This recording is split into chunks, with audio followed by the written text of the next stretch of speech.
សួស្តីអ្នកទាំងអស់គ្នាតោះមកមើល vlog អូនឆិនថតរូបចេញខាងនៅប្រទេសចិនទាំងអស់គ្នានិយាយទៅខ្ញុំសរសើរជាងថតហ្មងណាដើម្បីថតរូបឲ្យកូនយើងបានស្អាតគាត់ក្រាបលូនអស់ហើយ style លួងកូនរបៀបមិនក៏គាត់មានដែរខ្ញុំថតនៅក្នុងទីក្រុងស៊ីអានណាអានេះកន្លែងគេល្បីនៅស៊ីអានអញ្ចឹងខ្ញុំចេះតែថតដាក់ចូល vlog ទៅពេលដែលចេញទៅដំបូងគេស្រស់ស្រាយមែនតើហ្មងគេកេងឆ្អែតមកដល់អាគារហ្នឹងឯងគឺនៅជាន់ទី9ឥឡូវសម័យខ្លួនគេចង់វាយដែរនេះហាងហ្នឹងគឺទល់មុខមួយចដៅយន្តហ្មងអញ្ចឹងចេញពីចដៅយន្តមកគឺឃើញហ្មងស្រួលហូបមែនតើ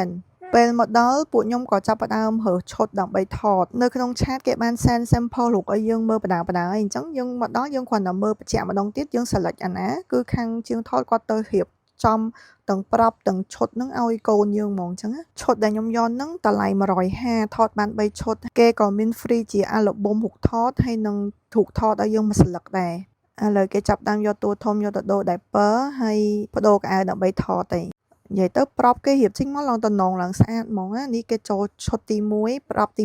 1ដំបូងគេនៅសบายចិត្តឡើយណាគេនៅសោចគេនៅអៀនគេអៀនជាងកាមេរ៉ាគេអៀនងាកមុខចាញ់និយាយទៅខ្ជូតហ្មងឈុតដំបូងហ្នឹងខ្ញុំស្រឡាញ់មែនតើហ្មងឡើងខ្ជូតហើយគេដូរមុខឲ្យយើងបាន2 3 style បន្ទាប់មកមានឈុតដេកឈុតអីអញ្ចឹងណាអានេះគេចូលឈុតទី2ហើយនិយាយទៅដំបូងក៏អត់ទាន់អីដែរនេះយើងសោចស្រស់ធម្មតាតែតិចទៀតបានដល់វគ្គល្អសោចដំបូងអញ្ចឹងនៅខ្ញុំស្រស់ឡើយនិយាយទៅខ្ញុំសើជាងថតរូបកូនក្មេងគាត់មានតិចជួងកូនក្មេងច្រើនហើយគាត់មានចិត្តអំណត់អត់ធន់មែនតើហ្មងលូនក្រាបជ្រៀងផងអីផងដើម្បីឲ្យអូនសោចឥឡូវដល់វគ្គតួធំឡើងចង់ថតទេនិយាយទៅពើងចង់លោតចេញពីកៅអីហ្នឹងហ្មង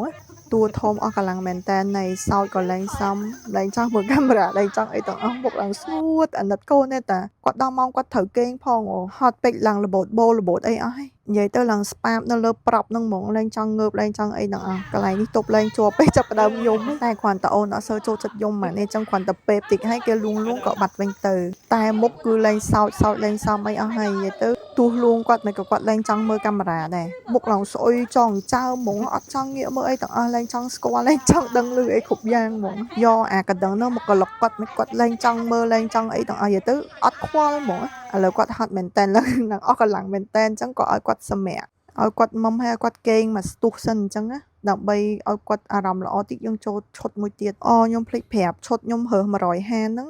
គេមាន free កៅអៅឲ្យប៉ាម៉ាក់ដែរឈុតគេបែបចិនបុរាណក៏មានបែបជាសម័យក៏មានដែរឥឡូវអូនត្រៀមដូរឈុតទី3ហើយអញ្ចឹងវគ្គហ្នឹងថតជា family ហ្មងអត់មានរូបអូន alone ទេមានតែរូបអូនជាមួយម៉ាក់ប៉ាហើយខាងជាងគេចេះតែធៀប style រៀបប្រាប់ឲ្យយើងដូរបាន2 3 mode អញ្ចឹងណាហើយកន្លែងនេះខ្ញុំឡើងល្អសោចហ្មងគាត់ហត់មែនតើហ្មងល្អសោចក៏ល្អសោចអាណិតក៏អាណិតមុខឡើងស្អុយឡើងហិចឡើងអីហើយឡើងស្ងាត់ទៀតឡើយហ្នឹងជាងថតបានmộtប៉ោដែលខ្ជូតហ្មងនិយាយទៅអូនសម្រាប់បានប្រហែលជាខ្ទង់15នាទីទៅ20នាទីហ្នឹងចាប់អូនខ្ញុំមកថតទេអញ្ចឹងអូនមានអារម្មណ៍ណាសោចនិយាយទៅជាងឡើងសរសើរហ្មងថាអូចាប់អូនខ្ញុំមកថតទាំង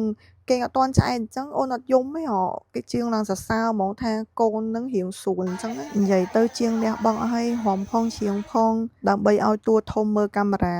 តាមពិតកញ្ចប់ដែលខ្ញុំរើសហ្នឹងថតបានតែ3ឈុតទេ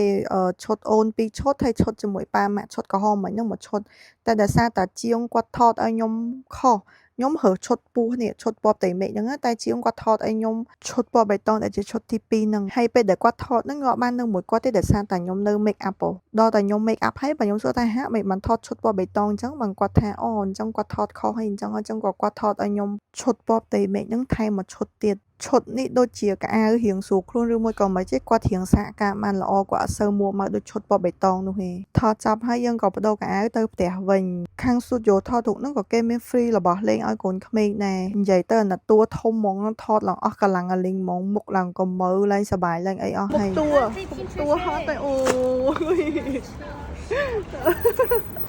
មកភ្នែកមកលេងរួយតួធំឡើងធ្លាក់ភ្នែកហ្មងណាមែនតែតួធំធ្លាក់ភ្នែកគេម៉ាក់ប៉ានេះក៏ធ្លាក់ភ្នែកដែរព្រោះដោយសារតែមើលអូនផងលួងអូនផងកន្លែងថតរូបនៅស្រុកចិនហ្នឹងយើងប្លែកជាងនៅស្រុកខ្មែរបន្តិចកាលខ្ញុំថតនៅខ្មែរថតថ្ងៃហ្នឹងស្អែកឡើងគេហៅទៅរើរូបហើយតែនៅចិន10ថ្ងៃមិនគេហៅទៅរើរូបហើយ20ថ្ងៃក្រោយទៀត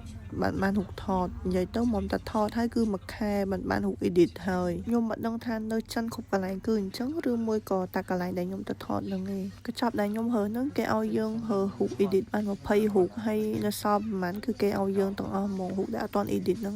គេអត់មានគិតលុយក្រៅទៀតទេ